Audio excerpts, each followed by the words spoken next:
ওনার কোনো ধারণাই ছিল না যে আমরা সবাই ওনাকে কতটুক ঘৃণা করি। ওনার এখন ধারণা হয়েছে, কিন্তু তখন ছিল না। উনি একটা হাস্যকর। তার আমি কিছুটা তার মানে মানসিকতার আমার একটা ধারণা আছে। 2012-তে একটা আলোচনা হয়েছিল।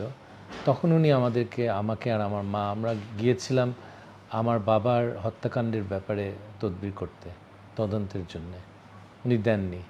কিন্তু তখন একটা কথা উনি বলেছিলেন যে আমি তো দেখি খবরের কাগজে আমাদের সরকারের সমালোচনা করে কিছু সাংবাদিক, কিন্তু আমি যখন গ্রামে যাই গ্রামের মেয়েরা এসে বলে, আরে আপা আপনাকে ছাড়া তো আমরা কেউ বাঁচতাম না।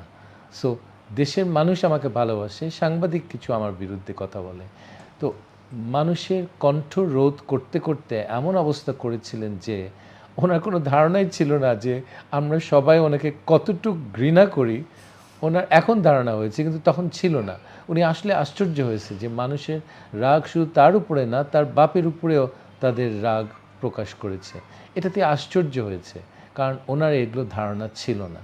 উনি যে এত ঘৃণিত, মানে বাচ্চার থেকে শুরু করে আমাদের দেশে বৃদ্ধ মানুষের প্রত্যেক মানুষের মানে হাসিনার নাম শুনলে তারা থুতু মারতে চায়, এইটা তার ধারণা ছিল না। এবং তার বাবাকেও এখন উনি ড্রেনে টেনে নিয়েছেন। এই জিনিসটা খুব দুঃখজনক। উনি বলেন যে চট করে ফিরবেন, আসলে তিনি কি স্বেচ্ছায় বাংলাদেশে ফিরবেন আপনার মনে হয়? আমি আশা করি উনি ফিরবেন, কারণ আমি চাই যে বিচার ব্যবস্থার অধীনে ওনাকে এনে ওনার বিচার হোক। বিভিন্ন ব্যাপারে বিভিন্ন হত্যাকাণ্ডে উনি জড়িত আমরা জানি, এবং সেইগুলির জন্য তার কৈফিয়ত দিতে হবে। প্লাস এতগুলি বাচ্চাকে সে গুলি করে মারল, 13-14 বছরের বাচ্চাকে পুলিশের গুলিতে মরতে হয়েছে বাংলাদেশে। এটা একদিক থেকে লজ্জাকর, আরেক দিকে আমার দেশের ছেলেমেয়েদের সাহস দেখে পুরো পৃথিবী তারা আমাদের জয়ধ্বনি গাচ্ছে। সো একটু জটিল, আমার ফিলিংটা মিক্সড। কিন্তু এতগুলি বাচ্চা মারা গেল, 740 বোধহয় আমি যতদূর দেখলাম, আর আরও 20,000 বাচ্চারা আহত।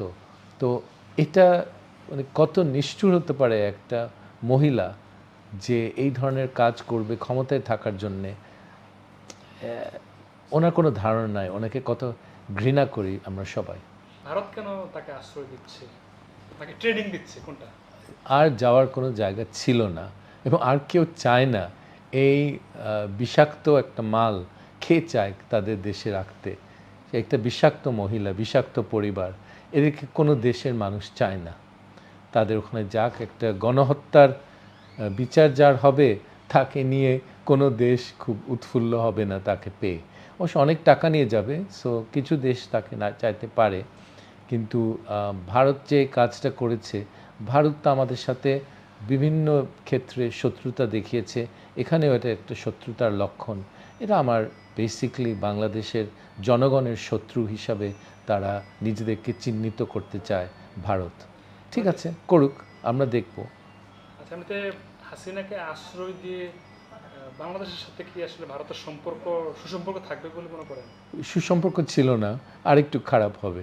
সো এটা তাদের ইচ্ছা, তাদের বড় পাওয়ার। তারা ভাবে বাংলাদেশকে তোয়াক্কা করা দরকার নেই, আমরা যা খুশি করব। আমাদের ব্যক্তিগত ভালোবাসা এই মহিলার জন্যে, সেই জন্যে আমরা এটা জিনিসটা করতে পারি। দ্যাটস ফাইন, ঠিক আছে, করুক। না, আমার মনে হয় না এই মহিলার কোথাও যাওয়ার ছিল না। তাকে এখন কোন মানুষ তাকে চাইবে?